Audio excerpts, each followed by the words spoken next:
Pinoy Love Story Series.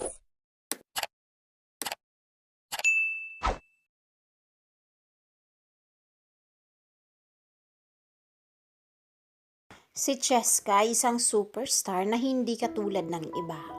Sa kanyang boses na kayang magpakabog ng mga puso at kagandahan na kayang makapukaw ng mga tao. Meron siya ng lahat ng bagay na pwedeng pangarapin ng isang tao. Pero meron pa rin kulang sa kanyang buhay. At iyon ay ang tunay na pag-ibig. Laging naaakit si Cheska kay Venus, isang gwapo at talented na pianista na nagdulot ng pagkakatibok ng kanyang puso sa pamamagitan ng kanyang musika. Ngunit sa kasamaang palad, ang kanyang unang pag-ibig ay nagbalik sa kanyang buhay na nag-iwan sa kanya ng kalituhan at pagkalito sa pagitan ng kanyang damdamin para kay Venus at ang kanyang nakaraang pag-ibig. Samantalang si Cheska ay naghahanap ng daan upang malampasan ang magulong mundo ng pag-ibig at kasikatan. Kinakailangan niyang harapin ang kanyang mga emosyon ng diretsahan at magpasya kung tunay ba ang kanyang nararamdaman para kay Venus o kung ito ay simpleng pamalit lamang sa kanyang minamahal na nakaraan. Matutuklasan ba ni Cheska ang kanyang tunay na kaligayahan sa pag-ibig? O magkakaligaw-ligaw lamang siya sa mundo ng kalituhan at panghihinaya? Tanging ang panahon lamang ang makakapagsabi kung talagang nagtatagumpay ang pag-ibig sa lahat ng bagay. Nandito ako sa may parking lot ng airport at hinihintay ang pagdating niya. Maraming tao ang nag-aabang sa kanila. Napabuntong hininga naman ako. Sumandal sa may pintuan ng kotse. Nang marinig ko na ang malakas na hiyawan ng mga babae, inayos ko na ang cup at shades ko. Tinanaw sila sa malayo. Planetarium, planetarium. Sigaw ng mga babae sa gilid ko. Narinig ko naman ang matitinis nilang hiyawan at tilian. Gusto ko mang magtakip ng tenga. Nakita kong binuksan na nila ang pintuan at lumabas na nga ang mga lalaki. Narinig kong nag-ring ang phone ko kaya dali-dali ko itong sinagot. Kahit hindi ko pa nakikita kung sino talaga ang tumatawa. Francesca Polares Choa, where are you? Matinis na tanong ni Jason. Nilayo ko ang phone ko sa tenga ko. I'm here in your condo, pero wala ka rito. Hating gabi na, Gaga. Nasaan ka? Napangiwi na lang ako dahil sunod-sunod na ang salita nito. Chill, Jazz. Nandito lang ako sa 7-Eleven. Pagsisinungaling ko. 7-Eleven? Seriously? 12 o'clock a.m. Seriously? Ipapaalala ko lang tomorrow. May photoshoot ka sa Vogue magazine at may modeling ka pa sa parada ng hapon.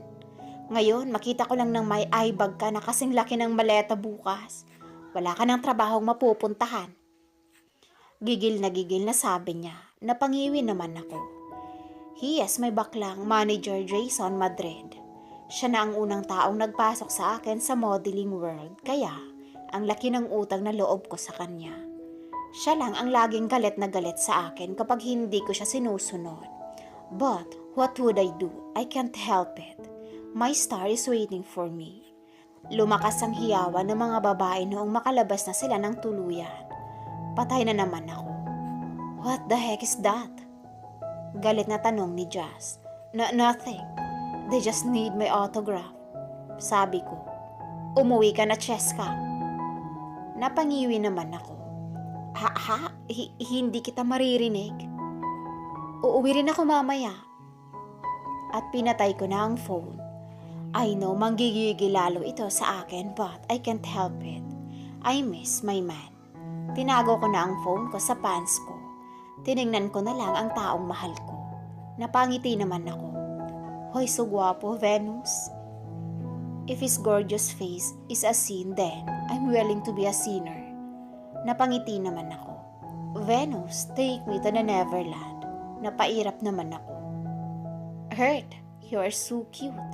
He can make a baby. Oh crap, but he's still a baby. Nakita ko napangiwi ito na parang nandidire. Napangiti naman ako. Too innocent. Bulong ko sa sarili. Jupiter, you are hot. Nakita ko naman siyang nag-flying kiss, the playboy of the band. Saturn, I'm here. Willing to be your ring. Sabi noong babae pero nginitian niya lang ito. Pluto, I love you. Nag-finger heart pa as if naman makikita kayo. Nakita kong hinawakan niya ng maiigi ang babaeng nasa tabi niya, the possessive planet. I need a sperm donor. I want your sperm, Venus. Nakita ko natigilan ang lahat sa sigaw noong babae. Nakita kong napangiwi naman si Earth at Jupiter. Ngumisi naman si Pluto na parang nang aasar. Hindi ko alam na nagdo-donate ka pala ng sperm. Magkano kita mo dyan? Asar na sabi ni Saturn. Kaya pala hindi ka bumibili ng kondom. May pinag-iipunan ka pala. Ngising sabi ni Jupiter. Napahawak naman ako sa bibig ko at pinikit ko na ang mga mata ko. Habang pigil na pigil ang pagtawa ko pero hindi ko na kinaya. Bumunghalit na ako sa tawa. Alam kong hindi nila ako maririnig dahil ang layo ko sa kanila. That's epic. Iyong tipong binuhay ka lang sa mundong to para maging sperm donor. Nakita ko nagsitawanan na sila at nawala ng konting komosyon pero ako, tuloy lang ako sa kakatawa. Tumingin ako kay Venus at nagkatagpo ang mata naming dalawa. Ngumisi ito sa akin. I want my perfect genes to be spread out para lumaganap ang magagandang lahi. Gusto nyo, bigyan ko kayo? That's free guys. Sabi niya sa kanila. The heck dude? Sabi ni Saturn. Ngumiwi naman si Earth. Lumayas ka sa mundo ko. Masyado kang polluted. Sabi ni Earth. Tinawanan niya lang ito. Don't worry, I think I will stop donating my sperm cause I reserve my sperm to someone. Namula naman ako. I know, hindi niya nakikita ang reaksyon ng mukha ko dahil sa get up ko but he knows me. And she was here. Lumakas ang timok ng puso ko nang maglakad dito at nakatingin pa rin sa akin. Some girls trying to look at me. But heck, I know, they will not see me dahil nasa madilim ako na parte ng parking lot. Pero kinakabahan pa rin ako. Malapit na siya sa akin. Gusto mang sumunod ng mga fans nila. Pero hindi na nila magagawa dahil hinarangan na sila ng bodyguard ng banda. Waiting for me to come home. Malapit na siya at ang lakas ng tibok ng puso ko. Yumuko ako at nakita ko ang dalawang pares ng paa sa harapan ko. Naramdaman kong hinawakan niya ang baba ko at inangat ito. Hanggang sa nagkatagpo na ang mata naming dalawa. Do you miss me? Using his sweet tone to me. Tumango naman ako. Goodness, swerte niya at may magandang mukha siya. Tiningnan ko ang kanyang mga labi.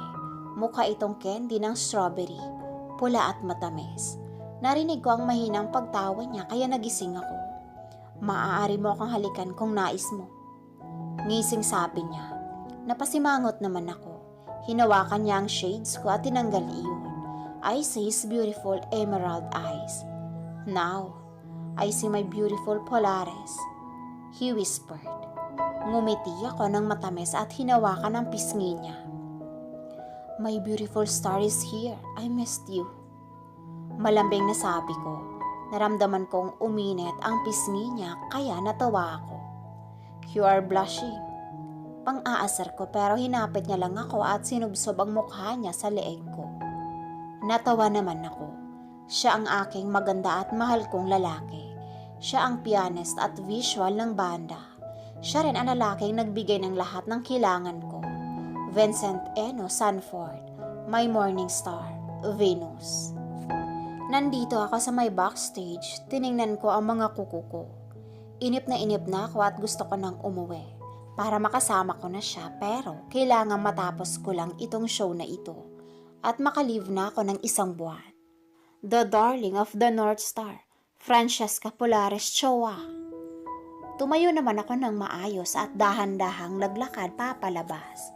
Using my seductive look and smile, nakita ko ang pagkamangha ng mga tao sa gilid ko.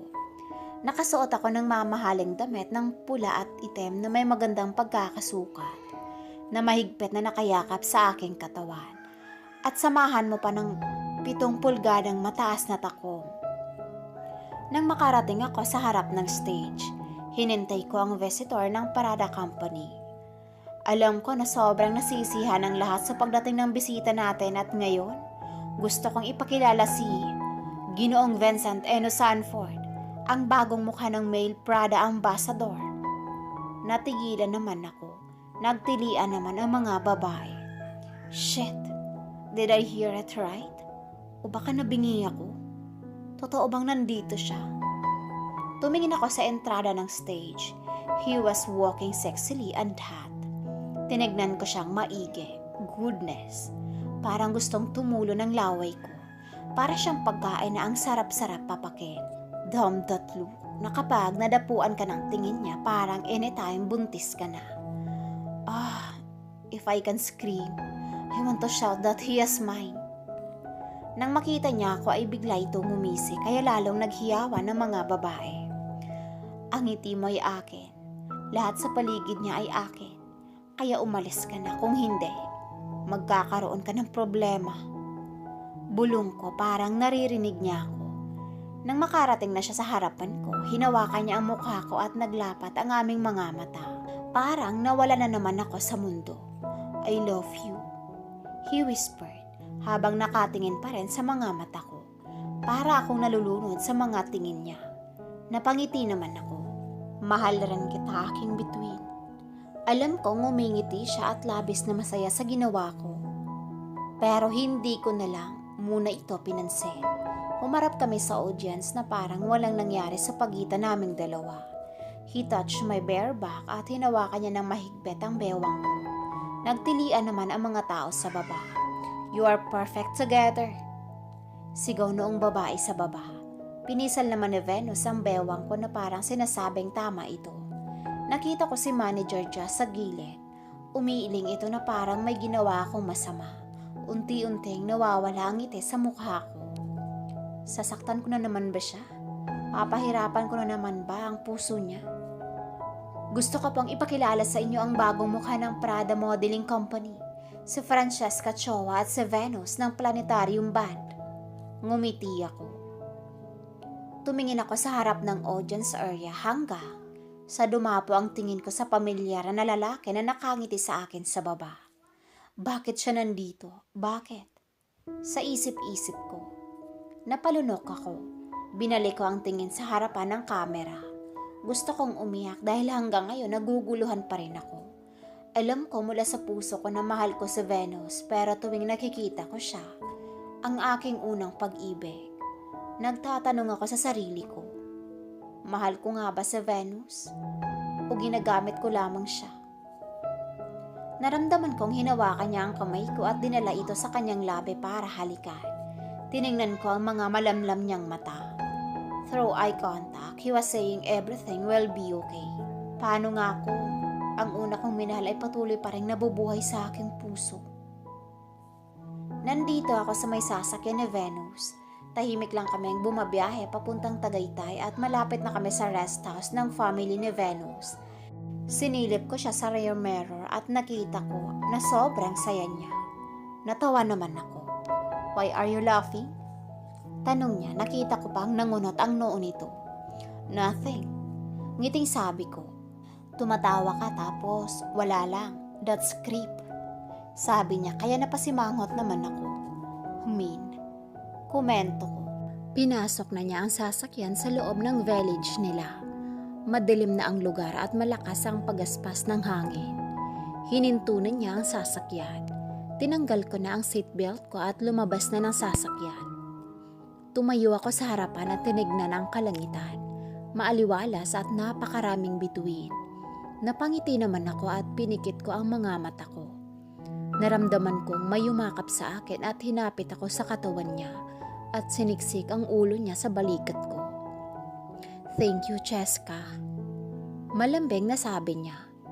For what? Para kanina. You say you love me. I didn't expect that dahil nasa public tayo.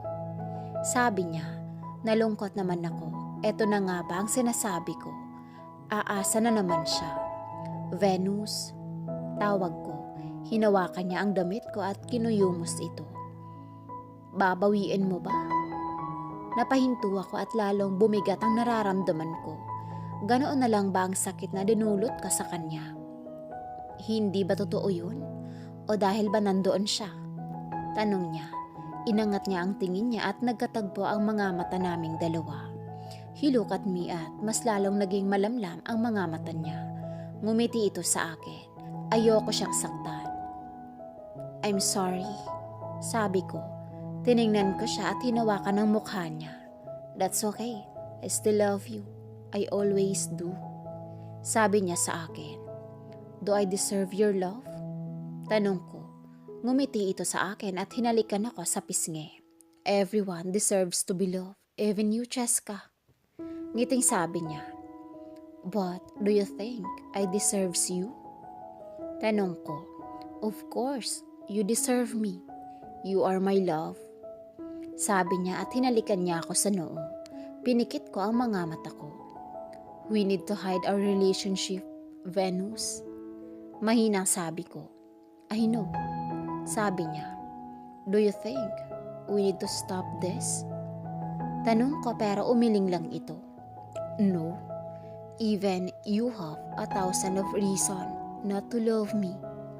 I will not stop to pursue you and I always tell you how much I love you. Natigilan naman ako. Just let me know if you are ready to love me. Sabi niya. Humarap ako sa kanya at niyakap siya ng mahigpit. Am I being unfair to him? Cause all he can is to love me. Pero anong ginagawa ko? Pilit ko siyang tinatago sa karamihan. Tinatago ang relasyon namin sa lahat. I'm giving him a false hope that someday I will love him the way he do. Nandito ako sa my rest house ni Venus. Umagang-umaga pero nakatanaw lang ako sa ganda ng view. Nakita ko siya sa may garden at nagdidilig ng halaman. Ano kayang feeling ng nadidiligan? My star, my flower din ako. Pwede bang ako na lang ang diligan mo? Napakagatlabi ako at mahinang napahagikik. Tiningnan ko ang katawan ni my loves. Goodness, those biceps and triceps, God. Bakit ang perfect niya masyado? Kailangan ba kapag nagdidilig ng halaman nakatopless? Tiningnan ko ang tubig na tumutulo sa dibdib ni Venus. Sinundan ko kung saan dadaloy ang mga tubig sa katawan niya hanggang pumasok sa shorts niya. Ang swerte naman ng pawis ng my star ko. Dumadaloy sa gusto kong makita. Nagugutom ako. Hanggang sa naaamoy ko ang niluluto ko na nasusunog na. Shems! Nasunog na ang pagkain niya. Patay. Narinig kong nagbukas na ang sliding door. Huminga muna ako ng malalim at dahan-dahang tumingin sa kanya. Sorry. Mahinang sabi ko. Nakita ko siya nakatingin lang sa akin habang ang kamay niya ay nakasuksok lang sa short niya at malaya kong napagnanasaan ang abs niya. Kailangan ko yatang magluto ng kanin. Sabi ko, nakita kong umiling ito sa akin. Feel free to touch it. Mapang-akit ni my star. Napalunok naman ako, nilahad ang kamay ko at lalapit na sana ako sa kanya. Polares! Narinig ko ang sigaw ni Venus at kinakalampag niya ang pintuan ng kusina. Nagising ang diwa ko. Nataranta naman ako dahil umuusok na ang buong kusina. Nakita ko ang mga niluluto ko na susunog na. Shems, umagang-umaga nagde-daydream ka na. Sabi ko, kasalanan ito ng abs ni Venus. Kung hindi ko yun nakita, hindi ako madidistract ng ganito. Ayoko na. Lalong dumadami ang usok sa kusina. Kaya binuksan ko ang gripo at kumuha ng basahan. Binasa ko ito ng tubig at binato ito sa kawaling na susunog na. Narinig kong pumutok ang bread toaster. Kaya lalong lumiyab ang apoy. Hindi ko na alam ano ang gagawin ko dahil lalong lumalaki ang apoy. Tumulo na ang luha ko, kinakabahan na ako. Lord, huwag niyo muna akong kukunin. Hindi ko pa natitikman si my loves. Gusto ko munang maranasang madilig. Napasigaw ako dahil biglang nabasag ang bintanang sinasandalan ko at hinilang niya ako papalabas ng bintana. Pinaupo niya ako sa upuan at kinuha niya ang mahabang hose at binuksan niya ang tubig at binasa ang buong kusina. Napakagat naman ako ng labi. Tumulo ang luha ko. Hinampas ang noo ko. Nakita kong unti-unti nang natutupok ang apoy na ginawa ko kanina. Hanggang sa tuluyang nawala ito at tanging usok na lang ang natitira. Nakahinga naman ito ng maluwag. Bumaling siya sa akin. Nginitian ako nito pero tumulo lang ang luha ko. I'm sorry. Bulong ko. Lumapit naman ito sa akin at umupo ito sa harapan ko. Are you okay? Tanong niya. Umiling lang ako at mabilis siyang niyakap sa lieg. Now I'm safe. Hinawakan niya ang likod ko at marahan niyang hinaplos ang buhok ko. I can hear his heartbeat, same as the pacing of my heart. I'm scared. Sabi ni Venus. Lumayo ito sa akin at nakita ko ang mata nito.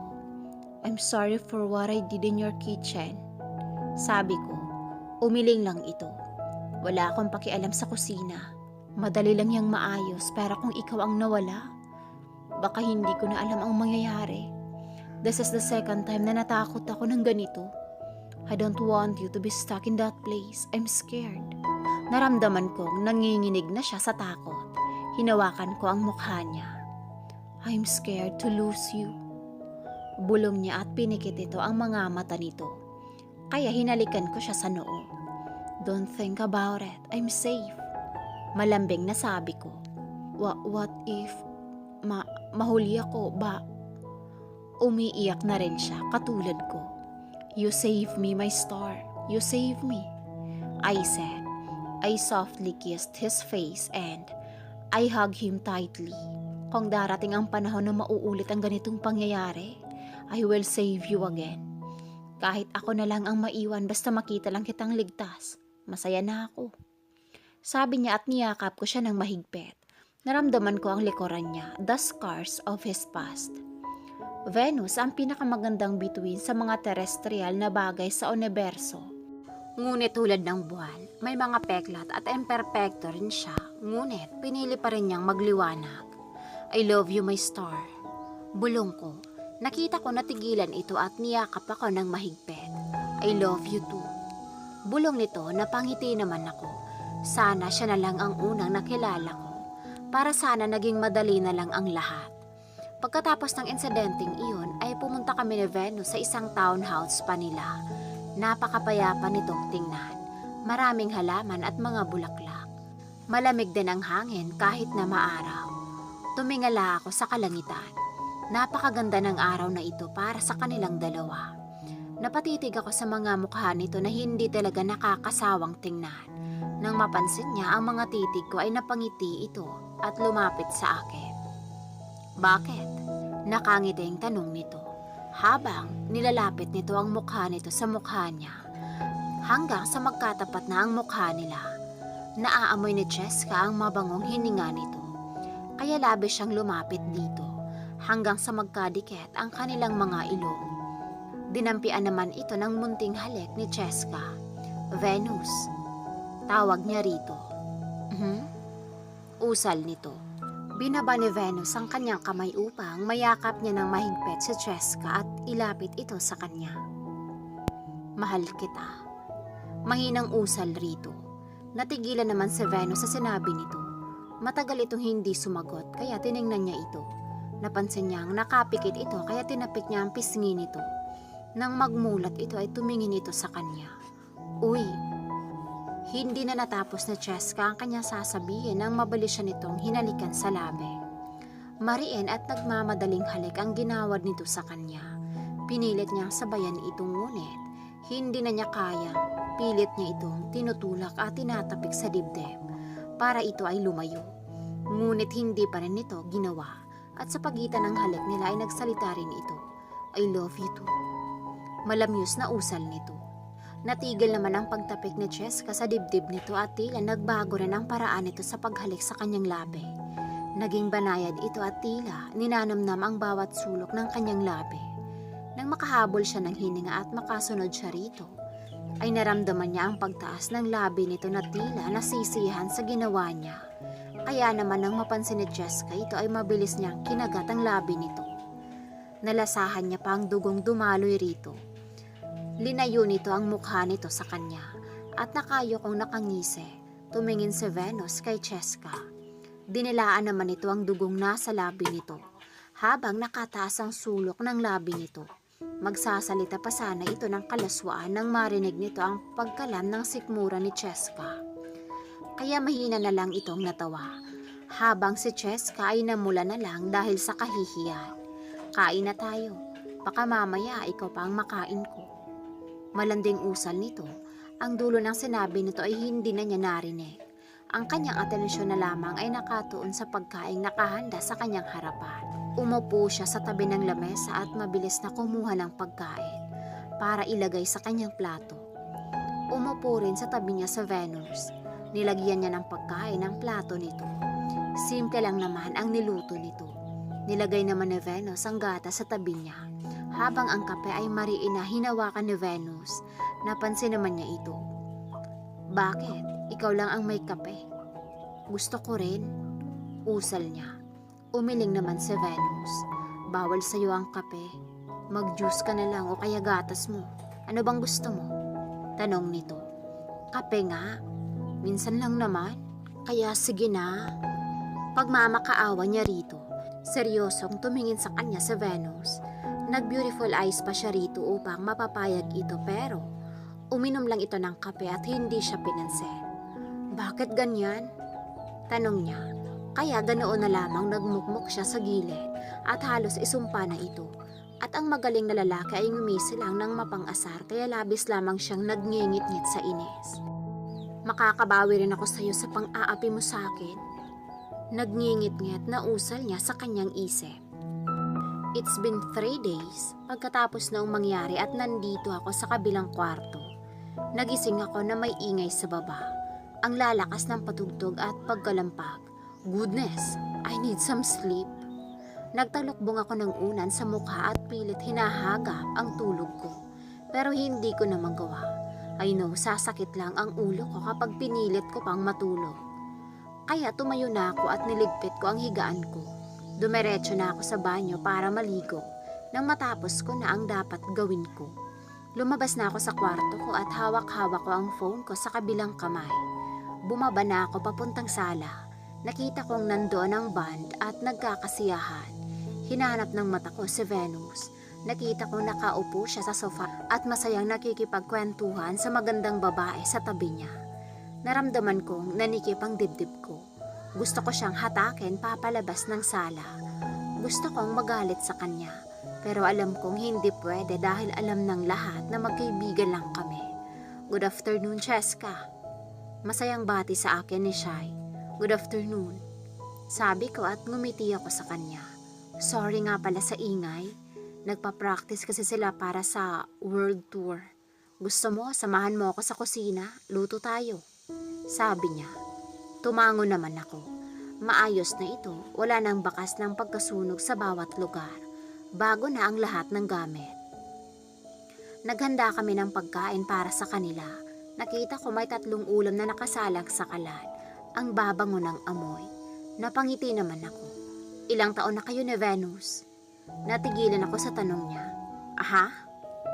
Alam ko kung anong meron sa inyo, Cheska. Hindi pala kwento si Venus about your relationship. But whenever he heard something about you, he was alert and attentive. He was like a loyal dog to serve his master. Sabi ni Shai na parang wala lang sa kanya at binalingan ako nito. Napalunok ako dahil kinakabahan ako sa mangyayari. I know, wala naman siyang sinasabing mali and she sounds like she was a concerned sister to them at hindi ko siya masisisi. So, ilang taon na kayo? Nakangiting tanong niya. 2 years. Mahinang sabi ko. Nice. Does he know about your man? Or do you have a plan to tell him about your past? Tanong niya. Napakuyom naman ako at umiling. Do you want to know why we only have one heart? Tiningnan ko lang siya. To love only one man, Cheska. Sabi niya, hindi mo sila pwedeng piliing dalawa. If you still love your past, please leave him. Huwag mong idamay si Venus sa kaguluhan ng buhay mo. You are not annulled to your late husband. Yet, you are here, locking him and drowning him in your fake love. Don't use someone to be your safe place. Dahil alam ko ang pakiramdam ng ginagamit. Can you do me a favor? If you can't love him, leave him alone. Sabi niya. Hindi ko alam ang isasagot ko pero biglang bumukas ang pintuan. Pumasok si Pluto at mabilis na niyakap sa Shy. I see how much they love each other. How I wished my story are just like them. But I know it's too impossible. Lumabas na ako. Pumunta ako sa my garden. Hindi ko alam na nandoon din pala si Venus. He was hugging the woman at marahan niyang hinahalikan ang mukha nito. Nakita ko namang nakangiti ang babae habang nakapikit. He was happy too. I feel the sudden of pain in my chest and my tears slowly streaming. Tumingin siya sa akin at mabilis na lumayo roon sa babae. Nakita kong nabigla ang babae. Naglakad na ako papalayo sa kanila pero may humawak sa braso ko at hinarap ako sa kanya. It's not what you think. Please, believe me. He said pero umiling ako at hinarap siya habang tumutulo ang luha ko. Can we stop this? Please. Pagmamakaawa ko. No. You have to let me go. Hindi ko siya mahal. Pinsan ko lang siya. Magpapakasal na siya. Maniwala ka sa akin. Mareeng sabi niya pero umiling lang ako. Please. Pagmamakaawa ko sa kanya. Hinawakan ko pa ang kamay niya. Nakita kong nawawala na siya ng pag-asa but this is for him. I want him to be happy. Then, help me. Hinawakan niya ang baba ko at hinarap ako sa kanya. Tumutulo na rin ang luha sa mata niya. Sabihin mo sa akin na hindi mo ako mahal. Sabi niya, kaya huminga ako ng malalim. Tell something to make me get over you.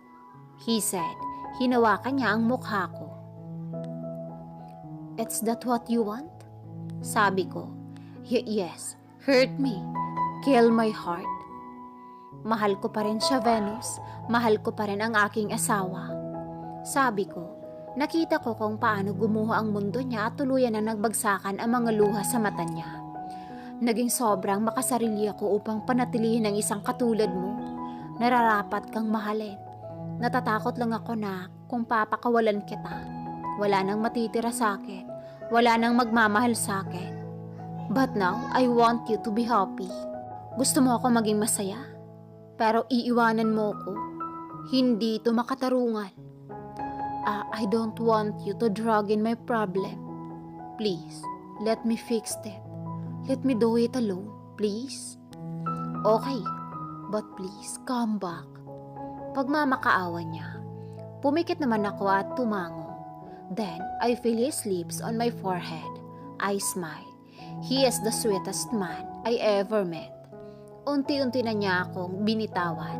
Ngumiti ako sa kanya. Tumalikod na ako at naglakad na papalayo. Tinawagan ko ang manager ko para magpasundo. Pumunta ako sa may bukana ng gate. Nakita kong papalubog na ang araw and I see the evening star shining beautifully. Gagawin ko na ang tama at kung para talaga tayo sa isa't isa. Pagtatagpuin muli tayo ng tadhana. At kung hindi, babaunin ko na lang ito sa aking alaala. Goodbye, my star. Bulong ko sa hangin. Tumulo muli ang luha sa aking mata. Good evening, everyone. We are here in Cosmos Live interview with Miss Francesca Polares Cervantes. Sabi ni Miss Jane. Naghiyawa naman ang audience roon. Kumaway ako sa kanila pati na rin sa camera. Nandito kami sa rooftop ng building kaya kitang-kita namin ang mga bituin sa taas. Hindi ko alam kung bakit ako kinakabahan ng ganito. Para akong excited na masaya sa mangyayari pero umiling na lang ako at hinawakan ko ng mahigpit ang kamay ko. Hello, Cheska. How are you? Ngiting usal nito. I'm better, Jane. Sabi ko, that's good. It's been 5 years before you decided to go back in modeling show. Why? Tanong nito sa akin. Ngumiti naman ako. Nagpasya na ako na ayusin ang aking buhay. Itama ang mga pagkakamali na aking nagawa sa loob ng 5 taon. Napagtanto ko na ang pag-ibig ay tunay na mahika. Ito ay isang maganda at kahangahangang mahika. Ngunit kung masusi mong pagmamasdan, makikita mong ito ay isa lamang ilusyon. For 5 years, I thought I really love my husband, but I was blinded by that thought. Narinig ko ang nagsinghapan ng iba, kaya natawa naman ako. Nawala ko ang lalaki nagturo sa akin ng mag-iisang manlalakbay. Nawala ko ang daan upang makabalik sa kanya. Sabi ko, why? You have a plenty of time and chances. So, why don't you try? Tanong niya sa akin. It's too late.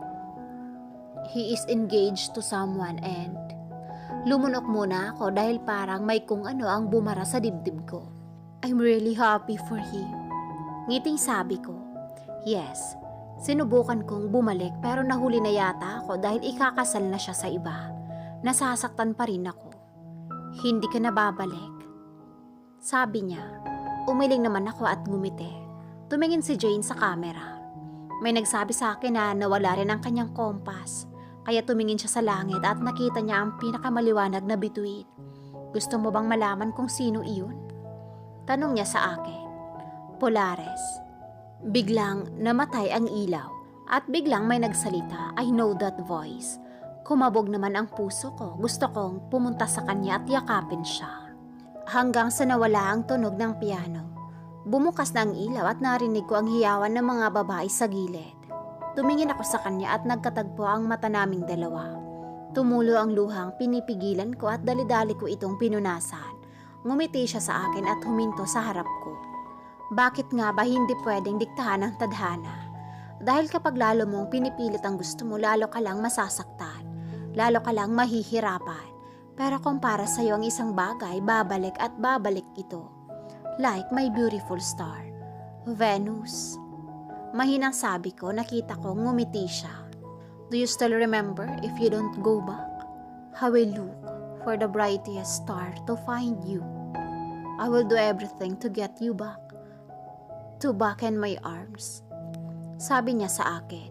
Ngunit narinig ko na ikakasal ka na raw. Yes, pero paano ako magpapakasal kung ayaw umuwi ng bride? Nabigla ako sa sinabi niya at bigla itong lumuhod sa harapan ko. Nilahad niya ang singseng na nakahulma bilang bituin. 5 taon na akong naghihintay sa'yo. Kailangan na nating umuwi dahil nauunahan na ako ng bandang magkakaanak. Natawa naman ako. Will you stay with me forever? Will you marry me? Tanong niya sa akin. Tiningnan ko naman siya ng maiigi. Tumulo ulit ang mga luha ko. Yes. Bulong ko at nilagay niya ito sa daliri ko. Niyakap niya ako ng mahigpit. Salamat, mahal kita. Sabi niya at niyakap ang aking bewa. Tumingin ako sa mata niya. I love you too, I said. At naramdaman ko na lang ang halik niya sa labi ko. Napangiti na lang ako like he was finding his way to go back. For a traveler, ang Polaris ang pinakamahalagang bituin na makakatulong sa isang tao upang makabalik sa kanyang tahanan. Ngunit para sa akin, kailangan ko si Venus, ang pinakamagandang bituin at planeta sa buong universe. At tulad ngayong gabi, siya ay naging aking bituin sa gabi at umaga.